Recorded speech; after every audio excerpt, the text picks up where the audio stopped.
Hello everyone, I am सुगम। Welcome back. तो guys यहाँ पर आज हम देखने वाले हैं समाजशास्त्र का जो आपका पेपर है उसका फुल सोल्यूशन। तो ये वीडियो आपको एंड तक देखना है। वीडियो को आप बिल्कुल भी स्किप ना करें अगर इस बार के बोर्ड एग्जाम में समाजशास्त्र के पेपर में आप फुल मार्क्स लाना चाहते हो, ठीक है। और अर्थशास्त्र का जो गाइस आपने बोला था तो उसका वीडियो डिस्क्रिप्शन बॉक्स में लिंक गिवन है, वहां से आप देख लीजिए, ठीक है। एक ही वीडियो में जो भी आपके इम्पोर्टेंट क्वेश्चन है अर्थशास्त्र में वो सारे ही क्वेश्चन आपको एक ही वीडियो में मिल जाएंगे वहां पर। यहाँ पर हम देखेंगे कि आपका समाजशास्त्र में कौन कौन से ऐसे क्वेश्चन है जो मोस्ट इम्पोर्टेंट है। तो अतलग उत्तरीय प्रश्न में पहला प्रश्न आपका क्या दिया गया है उसको देख लीजिए। फर्स्ट क्वेश्चन है कि स्पष्ट कीजिए कि राजनीतिक दल ही सरकार का गठन करते हैं। तो आपको स्पष्ट करना है कि राजनीतिक दल ही सरकार का गठन कैसे करते हैं। तो गाइस देखिए, आप लिखोगे कि राजनीतिक दलों का एक महत्वपूर्ण कार्य सरकार का गठन करना है। इसके बाद आप लिखोगे कि निर्वाचन में जो दल बहुमत प्राप्त करता है वह सत्तारूढ़ दल कहलाता है। और आप लिखोगे और अन्य दल विरोधी दल कहलाते हैं। ये विरोधी दल सरकार की अनुचित नीतियों की आलोचना करके सरकार को लोकहित का कार्य करने के लिए राजनीतिक दलों का संगठित होना आवश्यक है। राजनीतिक दलों के अभाव में सरकार का गठन असंभव हो जाता है। तो इसका आप स्क्रीनशॉट ले लीजिए। क्वेश्चन आपका यहाँ पर क्या दिया गया था कि स्पष्ट कीजिए कि राजनीतिक दल ही सरकार का गठन करते हैं, ठीक है। तो वो किस तरह से करते हैं यहाँ पर आपने देख लिया। अब गाइस इसके बाद नेक्स्ट क्वेश्चन आपको कौन सा तैयार करना है, चलिए उसको देख लेते हैं। और अगर आपको ये वीडियो पसंद आए तो आप वीडियो को एक लाइक जरूर कर दें। तो चलिए गाइस पहले यहाँ पर हम देख लेते हैं कि समाजशास्त्र में जो आपके मोस्ट इम्पोर्टेंट क्वेश्चन है, यानी पूरी बुक से मोस्ट इम्पोर्टेंट क्वेश्चन आपके कौन कौन से हैं। तो चलिए गाइस पहले उन क्वेश्चंस को देख लेते हैं एंड इसके बाद जो आपका समाजशास्त्र का पेपर का फुल सॉल्यूशन उसको भी हम देखेंगे। तो जो मोस्ट इम्पोर्टेंट क्वेश्चन है पूरी बुक से, तो पहले हम उन प्रश्नों पर यहाँ पर डिस्कस कर लेते हैं, ठीक है। तो चलिए गाइस यहाँ पर हम देख लेते हैं कि समाजशास्त्र में यहाँ पर आपके कौन कौन से ऐसे क्वेश्चन हैं जो मोस्ट इम्पोर्टेंट है, ठीक है। तो वीडियो को आप बिल्कुल भी स्किप ना करें, ये वीडियो आपके लिए बहुत ही हेल्पफुल होने वाला है। पहला प्रश्न यहाँ पर एंड सेकंड क्वेश्चन, दो क्वेश्चन पहले देख लीजिए। दिए गए हैं कि समुदाय को परिभाषित कीजिए, यानी समाजशास्त्र के पेपर के लिए जो भी आपके इम्पोर्टेंट क्वेश्चन है वो सारे ही प्रश्न यहाँ पर आपको बताए जाएंगे। पहला प्रश्न समुदाय को परिभाषित कीजिए, ठीक है, इसको आप तैयार करेंगे। नेक्स्ट क्वेश्चन है कि उपनिवेशवाद का क्या अर्थ है, समुदाय को परिभाषित कीजिए। अगला क्वेश्चन उपनिवेशवाद का क्या अर्थ है, इसको आप तैयार करेंगे। अगर गाइस आपके पास समाजशास्त्र है, सोशियोलॉजी सब्जेक्ट आपके पास है, तो बिल्कुल भी इस सब्जेक्ट की आपको टेंशन नहीं लेनी है, उसकी पूरी तैयारी आपको कराई जाएगी इसी चैनल पर। और अगर गाइस आप पूरी तैयारी करना चाहते हो तो इसकी जो प्लेलिस्ट है उसको आप ज़रूर देखिए चैनल पर जाकर, नहीं तो आपको वीडियो का लिंक डिस्क्रिप्शन बॉक्स में मिल जाएगा। समाजशास्त्र के जो भी आपके इंपॉर्टेंट क्वेश्चन है पूरी बुक से वो सारे वीडियोस वहां पर आपको मिल जाएंगे। मॉडल पेपर का भी फुल सोल्यूशन दिया गया है, जो आपके बैरर मॉडल पेपर हैं उनका भी आपको गाइस फुल सोल्यूशन दिया गया है, तो आप उसको ज़रूर देख लें, ठीक है। और डिस्क्रिप्शन बॉक्स में लिंक गिवन है, नहीं तो आप प्लेलिस्ट चेक कर सकते हो चैनल पर जाकर। इसके बाद यहाँ पर तीसरा क्वेश्चन आपको कौन सा तैयार करना है, चलिए उसको देख लेते हैं। तो यहाँ पर देखिए तीसरा क्वेश्चन मोस्ट इम्पोर्टेंट है, आप पेपर उठाकर देखना। कई बार ये क्वेश्चन पूछा गया है कि दलित शब्द का शाब्दिक अर्थ क्या है, ठीक है। समुदाय को परिभाषित कीजिए, उपनिवेशवाद का क्या अर्थ है, दलित शब्द का शाब्दिक अर्थ क्या है। एंड इसके बाद यहाँ पर अगला क्वेश्चन आप देख सकते हो, दिया गया है कि अदृश्य हाथ से आप क्या समझते हैं, ठीक है। क्वेश्चन क्या है, अदृश्य हाथ से आप क्या समझते हैं। एंड गाइस इसके बाद नेक्स्ट है कि जातवाद की समस्या पर प्रकाश डालिए। जातिवाद क्या है, जातवाद की समस्या पर प्रकाश डालिए, इसको आप तैयार कर लेंगे। इसके बाद अगला क्वेश्चन यहाँ पर छठा प्रश्न आपका क्या दिया गया है, छठा प्रश्न यहाँ पर है देखिए कि बाजार की परिभाषा और 4 विशेषताएं लिखिए। बाजार क्या है, इस तरह से भी क्वेश्चन पूछा जाता है कि बाजार से क्या आशय है, बाजार की व्यवस्थित परिभाषा क्या होगी, ठीक है। बाजार का अर्थ लिखिए, नहीं तो क्वेश्चन इस तरह से भी पूछ लिया जाएगा बाजार की परिभाषा और 4 विशेषताएं लिखो, इसको आप तैयार कर लेंगे। इसमें गाइस देखिए जो आपका दिया गया है जातिवाद की समस्या मोस्ट इंपोर्टेंट है। दलित शब्द का शाब्दिक अर्थ ये भी इंपोर्टेंट है। अदृश्य हाथ से क्या तात्पर्य है ये भी आपका इंपोर्टेंट है। उपनिवेशवाद भी पूछा जाता है। तो जो मोस्ट इंपोर्टेंट है उन पर आपको ज्यादा फोकस करना है। इसके बाद यहाँ पर अगला क्वेश्चन आपको दिया गया है कि सामाजिक असमानता से क्या आशय है और समुदाय की परिभाषा दीजिए, इसको भी आप तैयार कर लेंगे। ठीक है, सामाजिक असमानता से क्या आशय है इसको भी तैयार कर लीजिए। अगला क्वेश्चन यहाँ पर क्या दिया गया है चलिए देख लीजिए। 8वां प्रश्न, तो 8वां प्रश्न यहाँ पर गाइस क्या दिया गया है। 8वां क्वेश्चन है कि लैंगिक विषमता के लिए उत्तरदायी किन्हीं 3 कारणों का उल्लेख कीजिए। ठीक है, इसको आप तैयार कर लेंगे। इसी के साथ यहाँ पर कुछ और भी आपके क्वेश्चंस हैं, चलिए उनको भी देखते चलते हैं। तो यहाँ पर देखिए इन क्वेश्चंस को आप देख चुके हो। अब इसके बाद यहाँ पर नीचे जो क्वेश्चन क्या दिए गए, 9वां प्रश्न यहाँ पर हमें दिया गया है कि अल्पसंख्यक वर्ग का क्या तात्पर्य है। अल्पसंख्यक वर्ग क्या है, अल्पसंख्यक वर्ग का क्या तात्पर्य है, इसको आप तैयार कर लेंगे। इसके बाद यहाँ पर देखिए और भी क्वेश्चन है, उनको भी देख लीजिए। तो 9वां प्रश्न आप देख चुके हो। इसके बाद 10वां क्वेश्चन है कि वर्ग और जाति में क्या अंतर है, ये भी आपका मोस्ट इम्पोर्टेंट है। ठीक है, जाति और उपजाति क्या है, वर्ग और जाति में क्या अंतर है।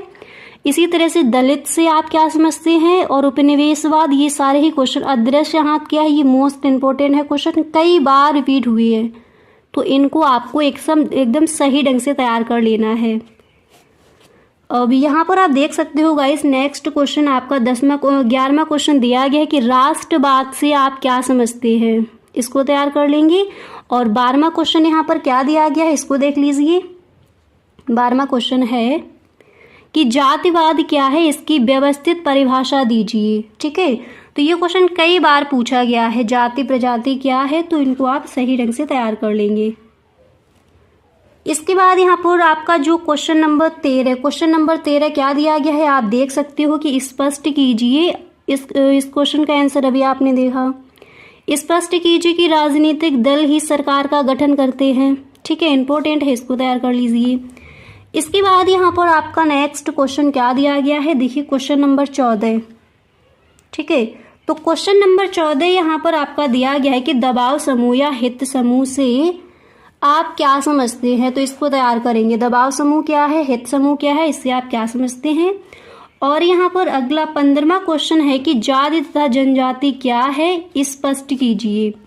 ठीक है, और भी आपके नीचे क्वेश्चन है, उनको भी देखते हैं। तो एक बार आप देख लीजिए कौन कौन से ऐसे क्वेश्चन हैं जो आपके इम्पोर्टेंट हैं। तो यहाँ पर गाइस देख लीजिए जो आपके मोस्ट इम्पोर्टेंट क्वेश्चन है वो कौन कौन से हैं। पहला प्रश्न क्या दिया गया था, समुदाय को परिभाषित कीजिए। उपनिवेशवाद का क्या अर्थ है, दलित शब्द का शाब्दिक अर्थ क्या है, अदृश्य हाथ से क्या तात्पर्य है। अब चलिए गाइस ये जो क्वेश्चन यहाँ पर दिए गए हैं, इन क्वेश्चंस के आंसर क्या हो जाएंगे, चलिए उस पर भी यहाँ पर थोड़ा डिस्कस कर लेते हैं। कुछ क्वेश्चंस के यहाँ पर हम आंसर भी देख लेते हैं, जैसे राष्ट्रवाद से आप क्या समझते हैं। ठीक है, ये मोस्ट इम्पोर्टेंट है। सामाजिक असमानता से क्या आशय है, और दलित शब्द का शाब्दिक अर्थ क्या है, अदृश्य हाथ से क्या आप क्या समझते हैं। तो अदृश्य हाथ ये भी इंपॉर्टेंट, इसका भी आंसर यहाँ पर देख लीजिए। और दबाव समूह या हित समूह से आप क्या समझते हैं। तो चलिए कुछ क्वेश्चंस का यहाँ पर हम आंसर भी देख लेते हैं। और जो भी क्वेश्चन यहाँ पर दिए गए हैं ये सारे ही क्वेश्चन गाइस आपको तैयार कर लेने हैं, क्योंकि सारे ही क्वेश्चन आपके मोस्ट इम्पोर्टेंट हैं इस बार के बोर्ड एग्जाम के लिए। तो चलिए गाइस पहले इन क्वेश्चंस का आंसर देख लेते हैं। इसके बाद जो आपके विकल्प रह गए हैं समाजशास्त्र में, उसका आपका एक अलग वीडियो आपको मिल जाएगा। पूरी बुक से जो भी आपके विकल्प इम्पोर्टेंट यानी जो ऑब्जेक्टिव क्वेश्चन आपके दिए जाते हैं, तो वो कौन कौन से आपको तैयार करने उसका आपको आइडिया लग जाएगा। तो एक ही वीडियो में सारे ही आपको वो दे दिए जाएंगे क्वेश्चन। ठीक है, तो चलिए इन क्वेश्चंस का यहाँ पर पहले हम आंसर देख लेते हैं। तो देखिए गाइस यहाँ पर आपका क्वेश्चन क्या दिया गया है, क्वेश्चन है कि दबाव समूह या हित समूह से आप क्या समझते हैं, और ये क्वेश्चन कई बार पूछा गया है। ठीक है, तो दबाव समूह या हित समूह से आप क्या समझते हैं। सबसे पहले आपको हेडिंग डालनी है दबाव समूह, या फिर हेडिंग आप डाल सकते हो हित समूह। और इसमें आपको लिखना है कि समाज के कुछ संगठित समूह अपने अपने हितों की सुरक्षा के लिए शासन पर ऐसे कानूनों को पारित या ऐसी नीति का अनुसरण करने के लिए दबाव डालते हैं। पहले आपको क्या लिखना है, यहीं पर आपको इसको याद कर लेना है। दबाव समूह क्या है, आप लिखोगे कि समाज के कुछ संगठित समूह अपने अपने हितों की सुरक्षा के लिए शासन पर ऐसे कानूनों को पारित करने या ऐसी नीति का अनुसरण करने के लिए दबाव डालते हैं जिनसे समूह अपने अपने हितों की रक्षा कर सके। ऐसे ही गुटों को राजनीतिक शास्त्र में दबाव समूह अथवा हित समूह के नाम से संबोधित किया जाता है।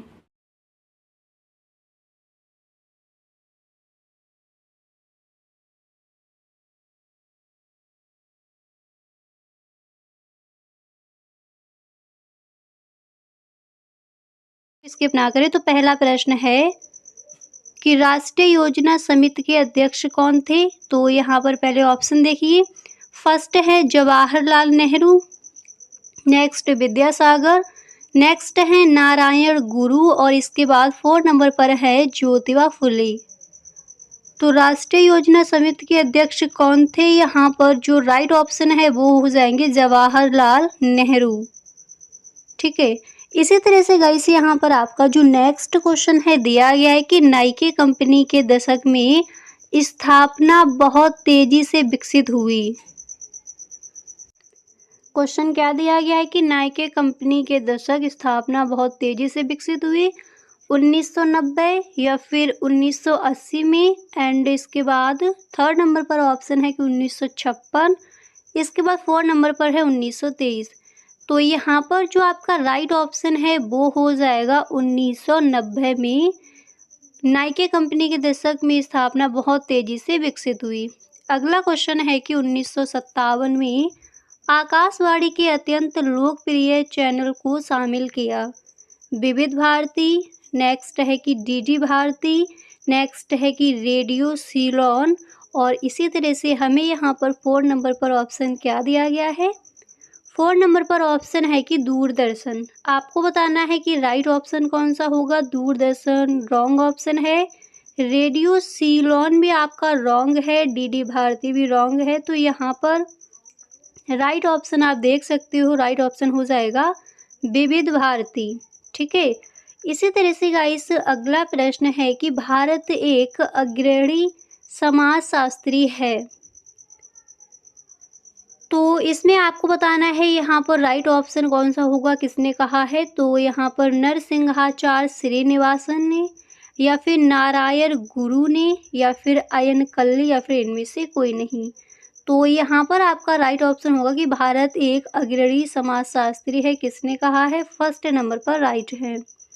अब यहाँ पर हम देख लेते हैं कुछ सब्जेक्टिव क्वेश्चन जो मोस्ट इम्पोर्टेंट हैं। पहला प्रश्न है कि साक्षरता का अर्थ लिखिए। आप लिखोगे कि साक्षरता का मतलब है पढ़ने, लिखने, बोलने और सुनने की क्षमता। यह एक कौशल है जो जीवन भर विकसित किया जा सकता है। इसके बाद आप लिखोगे कि साक्षरता के जरिए हम दुनिया को समझ सकते हैं और दूसरों के साथ प्रभावी ढंग से संवाद कर सकते हैं। तो साक्षरता का मतलब क्या है, पढ़ना, लिखना, बोलना और सुनना। इसके बाद यहाँ पर आप लिखोगे कि साक्षरता डिजिटल कौशल, मीडिया साक्षरता और नौकरी विशिष्ट कौशल का भी हिस्सा है। साक्षरता किसी विशिष्ट संस्कृति के भीतर समझने, संवाद करने और गणितीय समस्याओं को हल करने की क्षमता भी है। साक्षरता समाज में भाग लेने के लिए विचारों को समझने और व्यक्त करने की क्षमता भी है। साक्षरता प्रौद्योगिकी, कला या किसी अन्य विषय में दक्षता को भी संदर्भित किया जा सकता है। अगला क्वेश्चन है कि अल्पसंख्यक वर्ग क्या है। आप लिखोगे अल्पसंख्यक वर्ग वे समुदाय होते हैं जिनकी संख्या किसी देश, क्षेत्र या समाज में अन्य समुदायों की तुलना में कम होती है। इसके बाद आप हेडिंग डालोगे अल्पसंख्यक शब्द का अर्थ। आप लिखोगे अल्प का अर्थ है कम और संख्या का अर्थ है संख्या, इसलिए अल्पसंख्यक वर्ग का शाब्दिक अर्थ है कम संख्या में। क्या लिखोगे, कम संख्या में अल्पसंख्यक समुदाय। भारत में केंद्र सरकार के 6 समुदायों को अल्पसंख्यक के रूप में अधिसूचित किया है। मुस्लिम, सिख, ईसाई, बौद्ध, जैन और पारसी अल्पसंख्यक समुदाय के अधिकार है। संविधान के अनुच्छेद 29 और 30 के तहत अल्पसंख्यकों को अपने धर्म या भाषा पर अपनी शैक्षिक संस्थाओं को स्थापित करने और प्रबंधित करने का अधिकार है। तो इस तरह से यहाँ पर आप लिख कर आओगे। क्वेश्चन आपका क्या दिया गया है कि अल्पसंख्यक वर्ग क्या है। तो सबसे पहले आपको क्या लिखना है, आप लिखोगे कि अल्प का अर्थ है कम और संख्या का अर्थ है संख्या, इसलिए अल्पसंख्यक का शाब्दिक अर्थ है कम संख्या में। ठीक है, इसके बाद आपको यहाँ पर नेक्स्ट हेडिंग क्या डालनी है, चलिए गाइस उसको देख लेते हैं। इसके बाद यहाँ पर जो आपकी नेक्स्ट हेडिंग है आप डालोगे अल्पसंख्यक आयोग, और इसमें आपको लिखना है कि भारत में अल्पसंख्यकों के हितों की रक्षा के लिए राष्ट्रीय अल्पसंख्यक आयोग की स्थापना की गई है। अल्पसंख्यक शब्द की परिभाषा हेडिंग डालोगे, उसमें आपको लिखना है कि संविधान में अल्पसंख्यक शब्द को परिभाषित नहीं किया गया है, लेकिन सर्वोच्च न्यायालय ने कहा है कि अल्पसंख्यक को राष्ट्रीय स्तर पर देखा जाना चाहिए, न कि अलग अलग राज्यों के आधार पर। भाषाई अल्पसंख्यक हेडिंग डालकर आप लिखोगे कि संविधान के अनुच्छेद 350 में भाषाई अल्पसंख्यकों के लिए एक विशेष अधिकारी के लिए प्रावधान है, जिसे भारत में भाषाई अल्पसंख्यक के लिए आयुक्त के रूप में जाना जाता है। तो इस तरह से आप लिखोगे कि अल्पसंख्यक क्या है, अल्पसंख्यक वर्ग क्या है। अगला क्वेश्चन है कि सांस्कृतिक विविधता का क्या अर्थ है। गाइस आप लिखोगे कि सांस्कृतिक विविधता का अर्थ है समाज में विभिन्न यानी अलग अलग संस्कृतियों, विश्वासों, रीति रिवाजों और जीवन के तरीकों का मौजूद होना, जो एक दूसरे से अलग होते हुए भी एक दूसरे के साथ सह अस्तित्व में रहते हैं। पहले आपको इस तरह से लिखना है कि सांस्कृतिक विविधता का अर्थ क्या है। अब यहाँ पर पूरा विस्तार से देखिए। अब विभिन्नता, इसमें आप लिखोगे कि सांस्कृतिक विविधता का अर्थ है किसी समाज में विभिन्न यानी अलग अलग प्रकार के लोग, समुदाय और समूह रहते हैं, जिनकी अपनी अलग अलग भाषाएं हैं, धर्म, रीति रिवाज, कला, संगीत, भोजन, जीवन शैली होती है। तो सांस्कृतिक विविधता का अर्थ पहले आप हेडिंग डालोगे सांस्कृतिक विविधता का अर्थ, इसके लिए इसके बाद विभिन्नता हेडिंग डालकर ये लिखना है। इसके बाद आप नेक्स्ट हेडिंग डालोगे संस्कृति के पहलू, और इसमें आपको लिखना है कि इसमें रचनात्मक कार्यों के अलावा जीवन शैली, मूल्य, प्रणालियाँ, परंपराएं और विश्वास शामिल है। सांस्कृतिक विविधता का महत्व आप हेडिंग डालोगे, और महत्व हेडिंग डालने के बाद आपको यहाँ पर लिखना है कि विभिन्न संस्कृतियों, विश्वासों और जीवन के अनुभवों के बीच बेहतर समझ हमारी दुनिया को अधिक स्थिर, शांतिपूर्ण स्थान बनाने में मदद कर सकती है और हमें एक समाज के रूप में विकसित होने में मदद कर सकती है। तो इस तरह से ये जो क्वेश्चन है इसका आंसर वहाँ पर आप लिख कर आओगे। नेक्स्ट यहाँ पर क्वेश्चन है कि स्वतंत्र भारत में नगरीकरण की विशेषताएं बताइए। आप लिखोगे कि स्वतंत्र भारत में नगरीकरण की प्रमुख विशेषताएं हैं शहरी जनसंख्या में तीव्र वृद्धि, ग्रामीण से शहरी पलायन, औद्योगिकरण और आर्थिक विकास, और शहरी क्षेत्रों में बुनियादी ढांचे और सुविधाओं का विकास। इसके बाद यहाँ पर आपको हेडिंग डालनी है शहरी जनसंख्या में वृद्धि, और इसमें आप लिखोगे कि स्वतंत्रता के बाद भारत में शहरी जनसंख्या में उल्लेखनीय वृद्धि हुई है। 1901 में 25.8 मिलियन से 1951 में 62.4 मिलियन और 2001 में 285.4 मिलियन तक। इसके बाद आप हेडिंग डालोगे ग्रामीण से शहरी पलायन, और इसमें आप लिखोगे कि लोग बेहतर जीवन और रोजगार की तलाश में ग्रामीण क्षेत्रों से शहरी क्षेत्रों की ओर पलायन करते हैं। ये हम सबको पता है। इसके बाद आपको यहाँ पर हेडिंग डाली है औद्योगिकरण और आर्थिक विकास। इसमें आप लिखोगे कि औद्योगिकरण और आर्थिक विकास से शहरी क्षेत्रों में रोजगार के अवसर बढ़े हैं, जिससे लोगों को शहरों की ओर आकर्षित किया है। शहरीकरण का प्रभाव हेडिंग डालोगी, और हेडिंग डालने के बाद गाइस यहाँ पर आपको ये लिखना है कि नगरीकरण से सामाजिक, आर्थिक और राजनीतिक क्षेत्रों में कई तरह के प्रभाव पड़ते हैं। इसके बाद अगला क्वेश्चन यहाँ पर है कि सामाजिक परिवर्तन के प्रकार यानी टाइप्स आपको बताने हैं। तो सामाजिक परिवर्तन यानी सोशल चेंज कई प्रकार के होते हैं, जिनमें प्रौद्योगिकी, आर्थिक, सांस्कृतिक और राजनीतिक परिवर्तन प्रमुख हैं। इसके बाद आपको यहाँ पर लिखना है कि इन परिवर्तनों के कारण समाज में संरचना, मूल्यों और व्यवहार में बदलाव आते हैं। इतना लिखने के बाद इसके आगे आप लिखोगे कि सामाजिक परिवर्तन के प्रकार, आपको हेडिंग डालनी है। प्रौद्योगिकी यानी टेक्नोलॉजिकल परिवर्तन, इसमें आप फर्स्ट जैसे सामाजिक परिवर्तन के प्रकार आप हेडिंग डालोगे, उसके बाद प्रौद्योगिकी आपको हेडिंग डालनी है। इसमें आप लिखोगे कि प्रौद्योगिकी परिवर्तन नई तकनीकों का विकास और उपयोग समाज में बदलाव लाता है, जैसे कि संचार, परिवहन और उत्पादन में।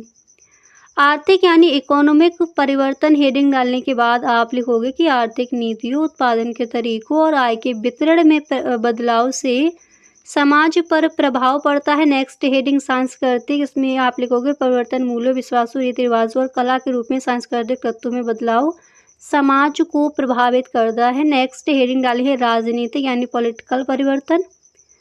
इसमें आप लिखोगे कि शासन के रूप, राजनीतिक संस्थानों और नीतियों में बदलाव से समाज में परिवर्तन आते हैं। जनसंख्या परिवर्तन, जन्म दर, मृत्यु दर और प्रवास में बदलाव से समाज की संरचना में बदलाव आते हैं। नेक्स्ट हेडिंग पर्यावरण परिवर्तन, इसमें लिखोगे प्राकृतिक आपदाएं, जलवायु परिवर्तन और प्रदूषण जैसे पर्यावरणीय कारक समाज में बदलाव ला सकते हैं। सामाजिक आंदोलन में सामाजिक न्याय, समानता और अधिकारों के लिए संघर्ष करने वाले सामाजिक आंदोलन भी समाज में बदलाव ला सकते हैं। तो इस तरह से वहाँ पर आप लिख कर आओगे। अगला क्वेश्चन है कि आधुनिकीकरण का अर्थ लिखिएगा। इस आप लिखोगे कि आधुनिकीकरण का अर्थ है किसी भी देश को आर्थिक विकास, प्रौद्योगिकी विकास और बुनियादी ढांचे के माध्यम से विकसित करना। पश्चिमीकरण का अर्थ है पश्चिमी देशों की प्रौद्योगिकी और बुनियादी ढांचे को अपनाना। और इसके बाद यहाँ पर आपको क्या लिखना है, इसके बाद आप लिखोगे कि आधुनिकीकरण से विज्ञान का उपयोग बढ़ता है। ये भी आपको ध्यान में रखना है कि आधुनिकीकरण से क्या होता है, आधुनिकीकरण से विज्ञान का जो उपयोग है वो कैसा होता है, बढ़ता है। इस लाइन को भी आपको ध्यान रखना है। नेक्स्ट क्वेश्चन यहाँ पर है कि रोजगार के अवसरों के दो तत्वों के नाम बताइए। तो सबसे पहले आप लिखोगे रोजगार के अवसरों के दो तत्व हैं, नियुक्ति और स्थानांतरण। रोजगार के अवसरों को इस तरह से परिभाषित किया जा सकता है, नियुक्ति, स्थानांतरण, पदोन्नति, प्रशिक्षण, गैर अनुशासनात्मक प्रतिधारण, पुनर्गठन, छटनी। तो इस तरह से पहले आपको यहाँ पर लिखना है, ठीक है।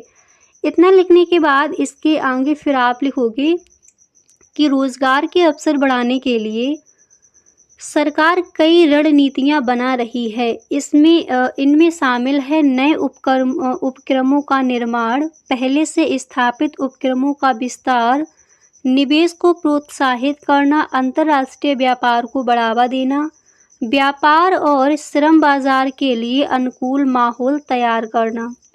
तो क्वेश्चन क्या है कि रोजगार के अवसरों के दो तत्वों के नाम बताइए। तो फर्स्ट आपने यहाँ पर देख लिया। उसके बाद थोड़ा आपको यहाँ पर जो 4 लाइनें दी गई है इनको भी आपको याद कर लेना है। इतना लिखने के बाद आप लिखोगे कि रोजगार के अवसर बढ़ाने के लिए इन क्षेत्रों में भी ध्यान दिया जा सकता है, जैसे रक्षा, एरोस्पेस, शिक्षा और स्वास्थ्य। और इसके बाद आप लिखोगे कि सौर ऊर्जा और पवन ऊर्जा।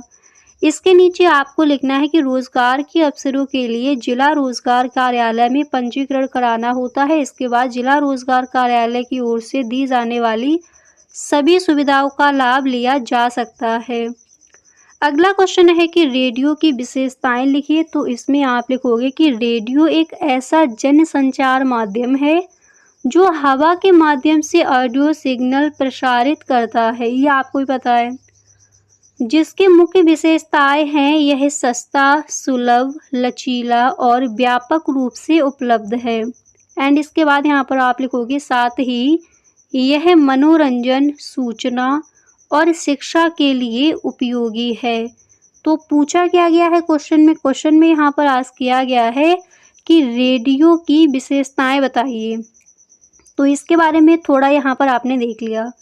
इसके बाद यहाँ पर आप लिखोगे कि सस्ती और सुलभ, हेडिंग डालोगे, उसमें आपको लिखना है कि रेडियो उपकरण सस्ते होते हैं और उन्हें आसानी से प्राप्त किया जा सकता है। व्यापक पहुंच, इसमें आप लिखोगे कि रेडियो की पहुंच दूर दराज के क्षेत्रों तक होती है जहां अन्य संचार माध्यमों तक पहुंचाना मुश्किल होता है।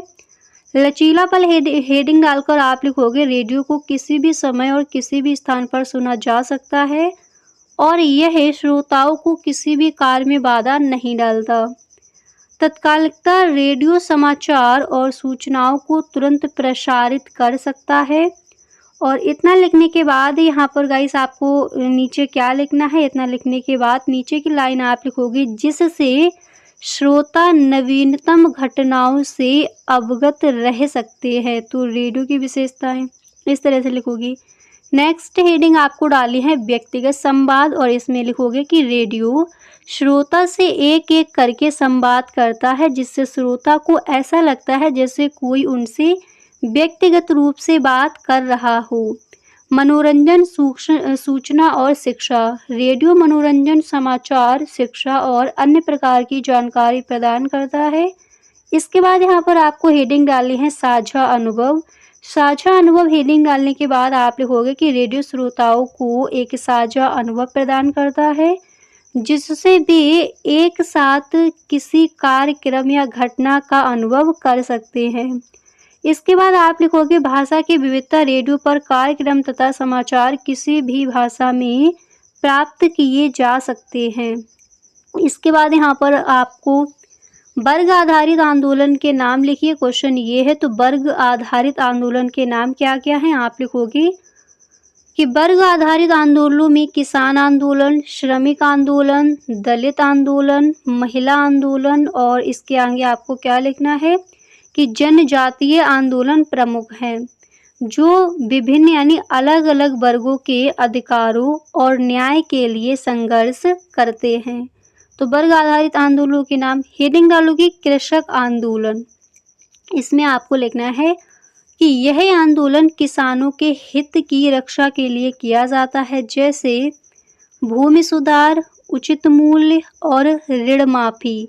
इसके बाद यहाँ पर उदाहरण में आप लिखोगे कि चंपारण सत्याग्रह, खेड़ा सत्याग्रह और बारदोली सत्याग्रह। तो वर्ग आधारित आंदोलनों के नाम आपने देख लिया। अब एक एक करके जो भी आपके आंदोलन है उन सब के बारे में थोड़ा थोड़ा यहाँ पर देख लीजिए, ठीक है। तो कृषक आंदोलन क्या है? ये आंदोलन किसानों के हितों की रक्षा के लिए किया जाता है, जैसे आपने देख लिया। नेक्स्ट यहाँ पर आप हेडिंग डालोगे श्रमिक आंदोलन और इसमें गाइस आपको लिखना है कि यह आंदोलन श्रमिकों की अधिकारों और बेहतर कार्य स्थितियों के लिए किया जाता है। उदाहरण बॉम्बे मिल हेड्स एसोसिएशन। दलित आंदोलन में आप लिखोगे यह आंदोलन दलित समुदाय के सामाजिक, आर्थिक और राजनीतिक उत्थान के लिए किया जाता है। उदाहरण सत्यशोधक समाज, दलित पैंथर्स। नेक्स्ट आपको हेडिंग डाली है महिला आंदोलन और इसमें गाइस आप लिखोगे कि यह आंदोलन महिलाओं के अधिकारों और लैंगिक समानता के लिए किया जाता है। इसमें अगर उदाहरण आपको लिखना है आप लिखोगे गुलाबी गैंग, ठीक है। इसके बाद यहाँ पर आपको हेडिंग डाली है जनजातीय आंदोलन। इसमें आपको लिखना है कि यह आंदोलन जनजातीय समुदायों के अधिकारों और भूमि के संरक्षण के लिए किया जाता है। तो क्वेश्चन है कि वर्ग आधारित आंदोलनों के नाम लिखिए। तो इस तरह से वहाँ पर आप लिख कर आओगे। इसके बाद आपको यहाँ पर नेक्स्ट हेडिंग डालनी है पिछड़ा वर्ग आंदोलन। पिछड़ा वर्ग आंदोलन हेडिंग डालने के बाद यहाँ पर आप लिखोगे कि यह आंदोलन समाज के पिछड़े वर्गों के उत्थान के लिए किया जाता है। उदाहरण श्री नारायण धर्म परिपालन आंदोलन। इसके बाद आपको हेडिंग डाली है जाति आंदोलन। इसमें आप लिखोगे यह आंदोलन जाति व्यवस्था के खिलाफ और सामाजिक समानता के लिए किया जाता है। अगर इसमें उदाहरण पूछा जाता है तो आप लिखोगे कि सत्यशोधक समाज, ठीक है। इसके बाद यहाँ पर नेक्स्ट क्वेश्चन क्या है उसको देखते हैं। अगला क्वेश्चन है भूमंडलीय और संचार की विशेषताओं का वर्णन कीजिए। आप लिखोगे कि भूमंडलीय और संचार दोनों ही आज के विश्व में महत्वपूर्ण भूमिका निभाते हैं। भूमंडलीय विश्व में विभिन्न देशों, लोगों और अर्थव्यवस्थाओं के बीच बढ़ते संबंध और निर्भरता को दर्शाता है। इसके बाद आपको लिखना है, जबकि संचार सूचना और विचारों के आदान प्रदान की प्रक्रिया है। और इसके बाद यहाँ पर आपको गाइस लिखना है कि भूमंडलीय की विशेषताएं, हेडिंग डालोगे आर्थिक संबंध। इसमें आपको लिखना है भूमंडलीय व्यापार, निवेश और वित्तीय लेन देन में वृद्धि होती है, जिससे देश एक दूसरे पर अधिक निर्भर हो जाते हैं। सामाजिक संबंध, हेडिंग डालकर आप लिखोगे लोगों के बीच आवागमन, सांस्कृतिक आदान प्रदान और विचारों का आदान प्रदान बढ़ता है। इसके बाद यहाँ पर गाइस आपको नेक्स्ट हेडिंग डाली है राजनीतिक संबंध। इसमें आप लिखोगे अंतर्राष्ट्रीय संगठन, समझौते और राजनयिक संबंध मजबूत होते हैं।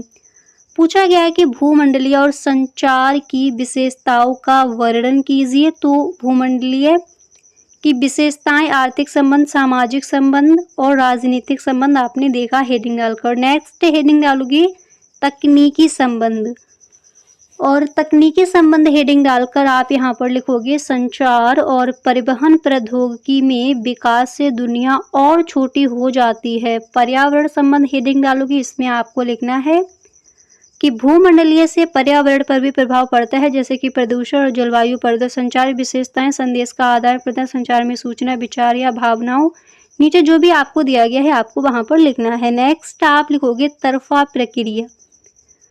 इसको समझिए। इसमें आप लिखोगे संचार एक दो तरफा प्रक्रिया है, जिसमें पोषक और प्राप्तकर्ता दोनों शामिल होते हैं। संदेश का माध्यम हेडिंग डालकर आप लिखोगे संचार के लिए विभिन्न यानी अलग अलग माध्यमों का उपयोग किया जाता है, जैसे कि भाषा, लिखित शब्द, संकेत, प्रौद्योगिकी, प्रतिक्रिया। संचार में प्राप्तकर्ता की प्रतिक्रिया भी शामिल होती है, जो संचार प्रक्रिया को पूरा करती है।